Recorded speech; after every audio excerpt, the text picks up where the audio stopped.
Hello Trophy Hunters, Josh here from the Platinum Trophy, and today we're taking a first look at the Resident Evil 3 trophy list or achievement list. Now unfortunately this trophy list hasn't yet gone up on psnprofiles.com or playstationtrophies.org, but it has gone live on Xbox. So I'm expecting the trophy list will go live for PlayStation at some point overnight, but for the time being, we do have it live on Xbox. So I thought what we'd do is go through and have a quick look at what the trophies are going to be.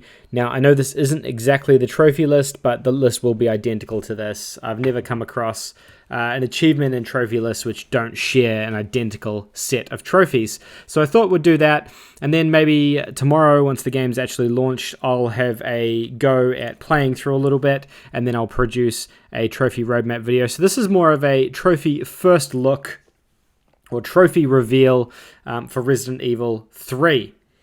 Now, there are a total of 32 achievements, so I'd expect that there'll be 33 trophies in the game, the same 32 here, plus a platinum trophy as well. There are a number of secret and hidden achievements here, so if you don't want any spoilers for Resident Evil 3, then I suggest you skip the last part of the video. I'll give you guys another warning when spoilers are going to come on board. But for now, let's have a look through each of the trophies.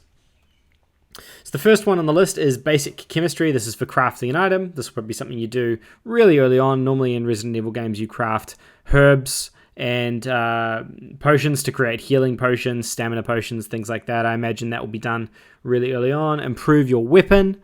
This trophy is called Gunsmith. Another one that you'll probably get pretty early on. Get Organized. Expand your inventory. I guess all of those three are for really just doing the basics in the game. Crafting an item, upgrading a weapon, and upgrading your inventory so you have more space. Next up we have Power Stones. This is for placing all jewels in the Clock Tower monument. I'm not sure if this is going to be missable or not. I can't remember Resident Evil 3 that well, so I don't know what the Clock Tower monument is. Obviously a location or an item in the game. Then we've got Electric Slide. Gather the fuses in the warehouse within 5 minutes. So I'd say this is probably something that's missable in the game. My assumption is that you need to gather all the fuses in the game to finish the mission. However, if you do it in longer than 5 minutes, then that trophy will be missable. I imagine you'll have to probably do a replay of the game to do it again. But I'll be able to confirm that in my trophy roadmap video. Hello Charlie is the next trophy. Destroy a Charlie doll. These are the collectibles in Resident Evil 3. Resident Evil traditionally has these kind of quirky collectibles that you have to shoot. And this will be one of those. I don't know how many of them there's going to be, but there is also another trophy down the bottom of the list for collecting all the Charlie dolls or destroying all of the Charlie dolls. So that's your two collectible trophies in the game. You've got your kill trophy, so defeat 2 enemies with a single shot, 2 for 1 deal. Don't know how that will go down. I imagine it's not probably too difficult if it's like other Resident Evil games. It's something you can line up once you have one of the stronger weapons in the game. Bookworm is for read all story files. This is your other collectible trophy. Obviously, you've got to collect these as you go through the game. Kendo's Armory, collect all weapons in the campaign. This will be for collecting all weapons. Now, this could be challenging depending on what is required to unlock each of the weapons. Sometimes in Resident Evil games, there are some frustratingly difficult weapons to obtain, having needed to finish the game without getting deaths on a particular difficulty or something like that. So it really depends on what that's like. Again, I'm not super familiar with Resident Evil 3. I actually personally haven't played the game for about 10 or 15 years since it came out, so it's not one that I regularly replay. Resident Evil Master of Unlocking. Unlock all safes, lockers, storage boxes, and pickable locks.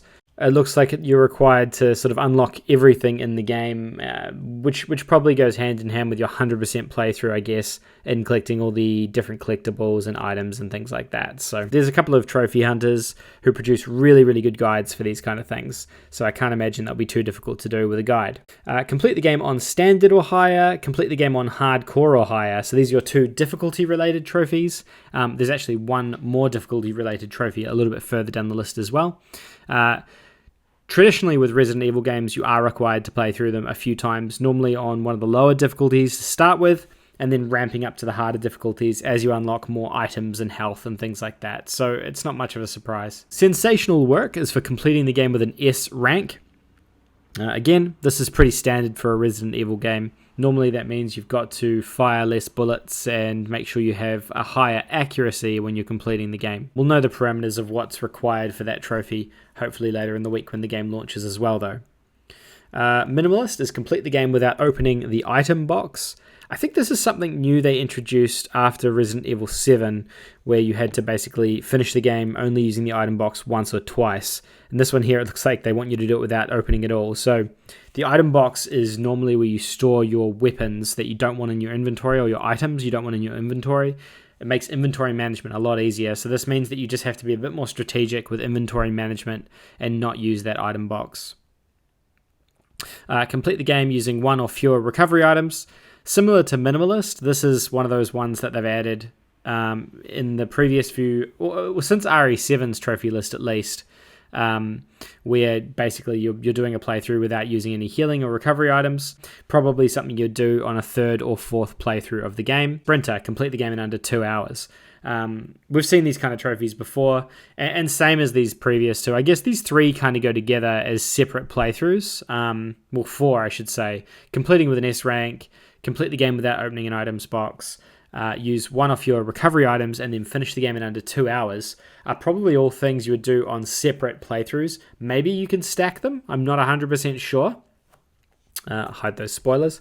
But those are likely going to be 4 additional playthroughs. So I'd say just on the get-go, looking at this one, you're probably looking at a minimum of 4 or 5 playthroughs of the game, depending on how challenging it is.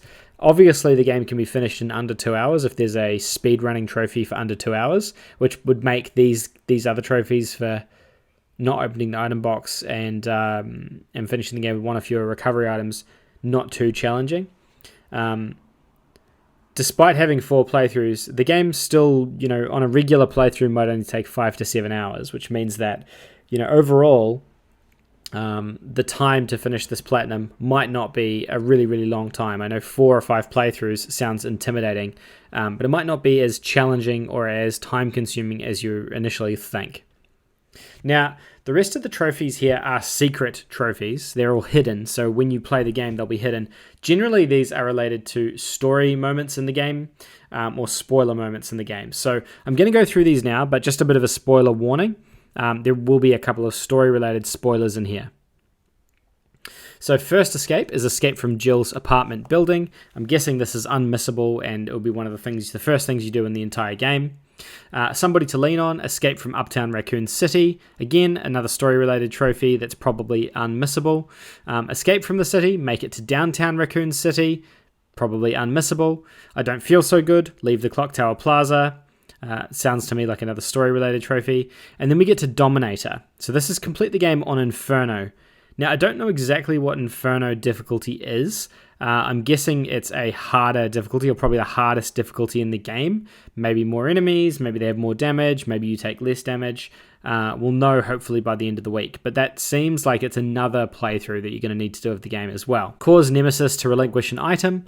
I would say that's another story-related trophy that you can't miss. Defeat Nemesis on the rooftops. Again, another story-related trophy. Leave Raccoon Police Department. Probably another story-related trophy. All of these hidden ones generally are. I would be surprised if they're not. Chances are these are all unmissable. An unfortunate end is for defeating Zombie Brad. This again will be another unmissable trophy. And then we get on to Jill Valentine, which is for completing the game on S rank on Inferno. So this is completing the game with your best possible stats on the hardest possible difficulty, is my assumption. So from everything I've seen so far, I would say this is the hardest trophy in the game. Depending on what's required for S rank. Sometimes the Resident Evil games are lenient on it, other times they're not. So this potentially will be the one that will trip a lot of people up, but we'll know a little bit more about this one hopefully in the coming days as well, so I'm not going to speculate too much on it. Okay, the last few here is I Need a Hero, so that's withstand the zombie siege. Again, likely another unmissable trophy from the story. The Pursuer, follow Nikolai deeper underground. Again, probably unmissable. Nemesis down, defeat stage 2 Nemesis. Nemesis down again, which is defeat stage 3 Nemesis. Those two are probably unmissable as well. Goodbye Charlie is the trophy I was talking about before for collecting all of the Charlie dolls. And then Conqueror is for completing the game on Nightmare or higher. Again, I don't know what Nightmare difficulty is. Do they reference it up here? They only talk about hardcore or higher. So another difficulty trophy. Who knows? Maybe you can stack that with your Inferno playthrough, depending on which one is harder and which one is easier. Or maybe you're required to do your own individual playthrough. I know sometimes when you finish those harder playthroughs of Resident Evil games, they give you a really overpowered weapon, which makes going to the next difficulty a lot easier, even though the enemies may be a bit stronger or you might have less health. Having those additional, more powerful weapons will normally make the playthrough easier. Now, there's a few things I want to point out. So obviously this is just a first look. I don't know the ins and outs or the specifics of it, but I do know a fair bit about trophy lists, having played a decent amount of games, and Resident Evil games specifically. So I think I have a pretty good understanding of what's required here. Again, though, I'll know more information when the game does launch later in the week. So I'll do another video once that happens. But there are no online trophies here. So Resident Evil 3 does have an online component to it. I saw it advertised up here somewhere. Resident Evil Resistance, which I believe is coming with the game when it launches. And there's no... and that's an online-only mode, but it looks like there's no trophies associated with Resident Evil Resistance. So that's a really positive thing. I think having no online trophies for this game is really, really good. Online trophies are the worst, so good job Capcom for not including those. You very easily could have dumped a couple of online trophies in here and made this list suck. From what I can see, it's a pretty reasonable list. I don't think it's easy. I don't think it's hard.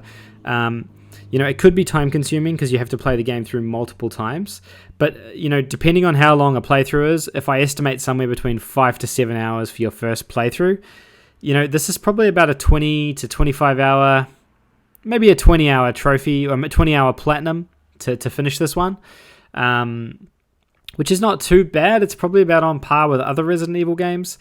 And depending on what those difficulty trophies are like, the S rank, the Jill Valentine trophy specifically for getting an S rank on Inferno difficulty, I think that will be the make or break for how hard this platinum actually ends up being. From what I can see, it would just be speculation if I gave it a number at this point. I think I'd prefer to wait until I see a little bit more information and then produce a roadmap video, and then I'll give it a proper number and I'll give it a better estimate of what I think it's going to be. But no online trophies, so that's really positive. I'm excited for this game. I can't wait. I'm going to have a bit more coverage of it on the channel in the coming days once I have the game in my hands. But for now, that's all I have on this one. Hopefully, you guys are going to check this one out as well. Let me know in the comments down below whether or not you're going to be checking out Resident Evil. Let me know if you think I've missed something here, or if there's some trophies here that you feel are going to be way more difficult, or if you know more than I do, let me know as well. I'm really curious to hear what you have to say. Thank you guys so much for watching. Don't forget to give me a like and a subscribe. Every subscriber helps. I'm on the road to 1,000. I'm almost there as well. Just shy of 100 subscribers till we hit 1,000, so don't forget to smash that subscribe button. Thank you guys so much for watching. This has been Josh for the Platinum Trophy.